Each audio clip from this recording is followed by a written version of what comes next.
नमस्कार बच्चों, आज मैं आपको फिराक गोरखपुरी की गज़ल इसके बारे में बताऊंगी। बच्चों, गज़ल का अर्थ जानने से पहले गज़ल किसे कहते हैं?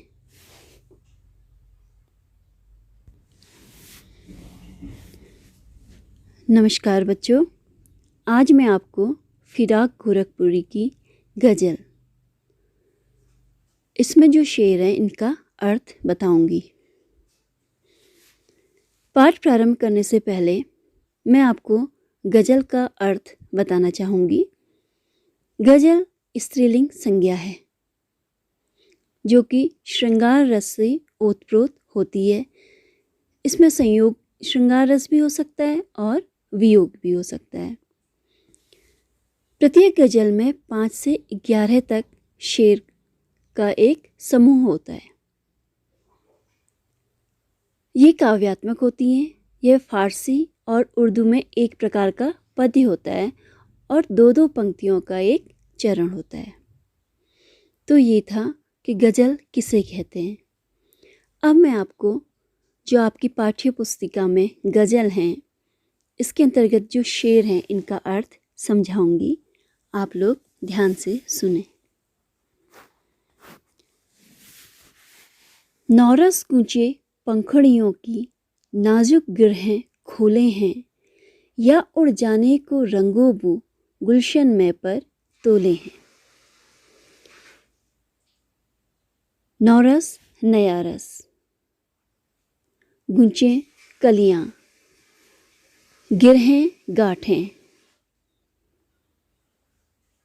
तो इसमें शायर कहना चाहता है कि कलियां बंद हैं। प्रकृति का इसमें वर्णन किया जा रहा है। प्रकृति में जो पुष्प हैं उनका वर्णन किया जा रहा है। कलियां बंद हैं। कलियों के अंदर जो परागकण होता है और जो एक उनसे मिला हुआ रस होता है वो कलियों में इतना दबाव दे रहा है। क्योंकि वो खुल जाना चाहता है, निकल के बाहर आना चाहता है। तो उसके दबाव के कारण क्या हो रहा है, कलियां चटक रही हैं और पंखुड़ियां खिल जा रही हैं। या उड़ जाने को रंगों बू गुलशन में पर तोले हैं। या ये भी हो सकता है, कह रहे हैं शायर, कि जो कलियां हैं उनके अंदर की जो खुशबू है वो वायुमंडल में आना चाहती है। तो वो कलियों में इतना दबाव दे रही है कि उससे कलियां खिल जा रही हैं और पूरे वातावरण में जो है उस पुष्प की गंध बिखर जा रही है। दूसरा शेर है, तारे आंखें झपकावे हैं, जर्रा जर्रा सोए हैं। तुम भी सुनो हो यारो, शब में सन्नाटे कुछ बोले हैं। झपकाना टिमटिमाना, जर्रा जर्रा कणकण या प्रत्येक, सन्नाटा शांत। तो रात्रि का समय है, तारे आंखें झपकावे हैं, अर्थात तारे क्या हो रहे हैं, टिमटिमा रहे हैं। जर्रा जर्रा सोए हैं। पृथ्वी का प्रत्येक प्राणी क्या है, आराम से सोया हुआ है। तो शायर कहते तुम भी सुनो हो यारो, यार मित्र दोस्त, अरे मित्रों तुम भी सुनो, शब में सन्नाटे कुछ बोले हैं। यहाँ पर तो ऐसा लग रहा है कि सन्नाटा भी कुछ बोल रहा है। एकदम विरोधाभास है कि सन्नाटा भी है और कुछ बोल भी रहा है। तो इस समय एक शायर कह रहे हैं कि जो कोई अकेला है वो अपनी प्रियतमा को याद कर रहा है। जर्रा जर्रा में पुनरुक्ति प्रकाश अलंकार है। तीसरा है, हम हो या किस्मत हो हमारी, दोनों को एक ही काम मिला। किस्मत हमको रो ले वे है, हम किस्मत को रो ले हैं। यहाँ पर शायर जो है अपनी किस्मत के कारण और उसकी किस्मत जो है शायर के कारण दुखी है। कह रहे हैं कि मैं हूँ या मेरी किस्मत, दोनों को केवल क्या है, एक ही काम मिला है। किस्मत ये सोच करके दुखी होती है कि हम कैसे हैं, और हम ये सोच के दुखी होते हैं कि हमारी किस्मत कैसी है। तो दोनों में क्या है, कह रहे हैं शायर, एकदम समानता है। दोनों अपनी बदकिस्मती के लिए एक दूसरे को दोषी ठहरा रहे हैं, और दोनों के जीवन में क्या है, दोनों में क्या है, निराशा ही निराशा है। अगला है, जो मुझको बदनाम करे हैं, काश वे इतना सोच सकें, मेरा पर्दा खोले हैं या अपना पर्दा खोलें। बच्चों, आज का समय ऐसा हो गया है, बदनामी करना, लोग किसी की कुछ नहीं समझते, एक दूसरे की बुराई बिना सोचे समझे कर देते हैं। निंदा रस का जो है आनंद बहुत आराम से ले लेते हैं, बहुत मज़े आते हैं निंदा रस में, दूसरों की निंदा करने में। तो इसलिए शायर कहते हैं कि जो मुझको बदनाम करे हैं, काश वे इतना सोच सकें, मेरा पर्दा, पर्दा मतलब मेरी बुराइयाँ, तो जो लोग मुझे बदनाम करने की कोशिश कर रहे हैं, काश वो इतना तो सोचें कि वो मुझे बदनाम कर रहे हैं या मेरी बातें करके स्वयं ही बदनाम हो रहे हैं। क्योंकि कोई भी जो है किसी की बुराई करते समय ये नहीं सोचते हैं कि हम क्या बातें कर रहे हैं, और उसकी ऐसी बातें बता देते हैं जो बातें नहीं भी बतानी चाहिए। इससे क्या होता है, वो अपनी स्वयं की कमजोरी, अपनी जलन की भावना को प्रकट कर रहे हैं, अपनी ही बुराई जो है सबके सामने प्रदर्शित कर रहे हैं। अगला है, ये कीमत भी अदा करे हैं, हम बदरुस्ती ए होशो हवास, तेरा सौदा करने वाले दीवाना भी होले हैं। अदा करना, चुकाना, कीमत, जो मूल्य होता है किसी चीज़ का। बदरुस्ती ए होशो हवास, एकदम होशो हवास में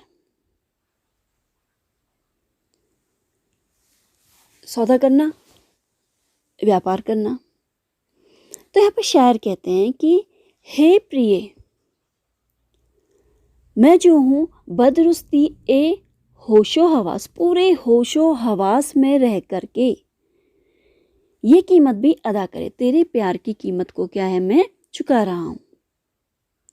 क्योंकि भाई वो किसी से प्रेम करता है तो कई प्रकार की उसके जीवन में समस्याएं भी आई होंगी, कई प्रकार की समस्याएं आएंगी, लोगों की बातें सुन रहा होगा, कई प्रकार के उसके जीवन में विरोध आ रहे होंगे। तो कह रहे हैं कि ये सब कीमत मैं चुका रहा हूँ, तेरा सौदा करने वाले दीवाना भी होले हैं। तो कह रहे हैं कि और मैं सब कुछ जानते बूझते हुए कर रहा हूँ। वैसे तो तुम कह रहे हैं कि शायर बहुत सुंदर हो, तो इसलिए मैं जो है तुमसे प्रेम का सौदा कर रहा हूँ, कह रहे हैं, जबकि मैं जानता हूँ कि दुनिया का मुझे विरोध भी सहना होगा, तो फिर भी मैं क्या हूँ, तुम्हारा दीवाना हूँ। चाहे मुझे कितनी ही परेशानियाँ, दुनिया का कितना ही विरोध क्यों ना सहना पड़े, मैं जो भी काम कर रहा हूँ अपने पूरे होशो हवास में, पूरे विवेक के साथ कर रहा हूँ। तो यहाँ पर जो है यही बताना चाह रहा है कि प्रेम के मार्ग में कितनी बाधाएं आती हैं, कितना हमको बाधाओं से लड़ना पड़ता है। फिर अगला है, तेरे गम का पासे अदब है, कुछ दुनिया का ख्याल भी है, सबसे छिपा के दर्द के मारे चुपके चुपके रोले हैं। पासे अदब, सम्मान, चुपके चुपके, धीरे धीरे, मन ही मन में। तो यहाँ पर जो है शायर बहुत दुखी है, वियोग श्रृंगार का यहाँ पे वर्णन है इस शेर में। बहुत दुखी है अपनी प्रेमिका के कारण, परंतु वो जो है अपनी प्रेमिका का अपनी प्रिय का बहुत सम्मान करता है। वह नहीं चाहता कि दुनिया को पता चले उसके बारे में, और दुनिया वाले बेवजह उसे बदनाम करें। तो इसीलिए कहता है कि तेरे गम का पासे अदब है, कुछ दुनिया का ख्याल भी है। कि मैं दुखी तो बहुत हूँ, कह रहे हैं शायर, परंतु मुझे जो है, जो अपनी प्रिया है उसका सम्मान भी करता हूँ। मैं नहीं चाहता कि मैं दुखी हूँ और दुनिया को पता चल जाए कि मैं किसके कारण दुखी हूँ और मेरी प्रिया को जो है बेवजह बदनाम वो करने लगे। तो इसीलिए मैं सबसे छिपा के दर्द के मारे चुपके चुपके रो रहे हैं। मैं अपने दुख को किसी के सामने नहीं कहता और चुपचाप से मैं जो सबसे छुपा करके चुप चुप करके मैं रोता हूँ।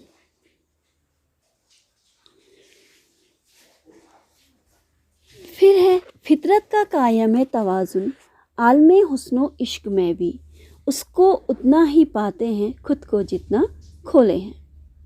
फितरत, आदत, स्वभाव, कायम करना, स्थापित करना, तवाजुन, संतुलन, आलमे हुस्नो इश्क, प्रेम की अवस्था, खोना, डूबना।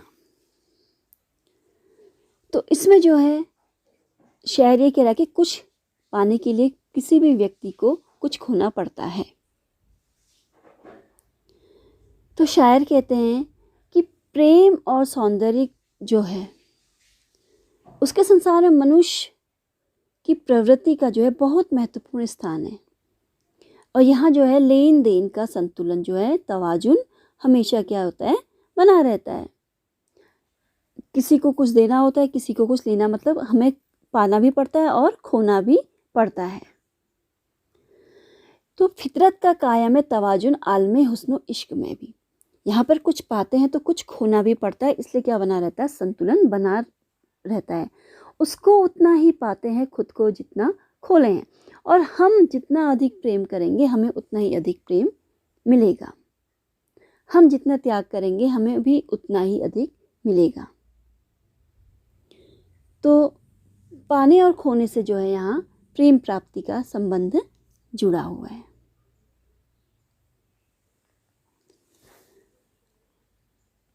अगला है आबो ताब अशआर न पूछो, तुम भी आंखें रखो हो, ये जगमग बेतों की दमक है या हम मोती रोले हो। आंख रखना मतलब देखना, आबोताब अशार चमक दमक के साथ।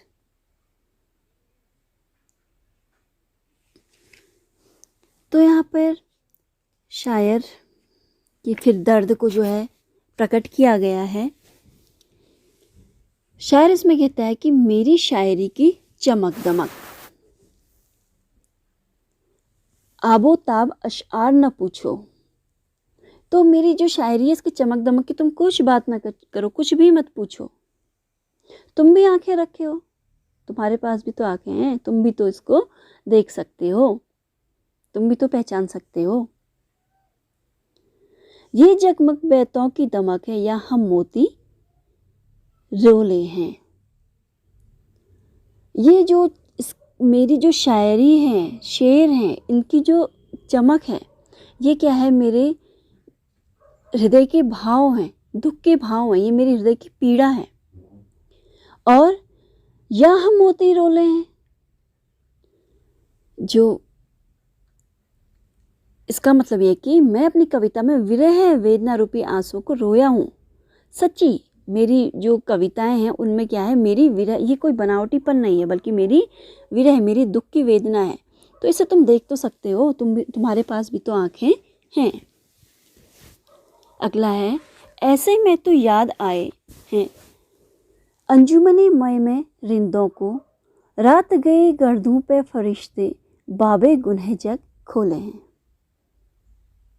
अंजुमने मय शराब की महफिल, रिंद शराबी, गर्दों आकाश, बाबे गुनह पाप का पाठ। तो ये इसमें बताते हुए शायर कहते हैं कि जब ऐसे में तो याद आए हैं अंजुमने मय में रिंदों को, जब रात हो गई, आसमान में फरिश्ते दुनिया के पापों का लेखा जोखा देख रहे होते हैं, तब जो कहते हैं हम रिंद शराबी जो हैं, शराब की महफिल में हम बड़े जब दुखी होते तभी हम पीते हैं, कह रहे हैं शराब, और तुझे क्या करते हैं उस ऐसे समय में याद कर रहे होते हैं।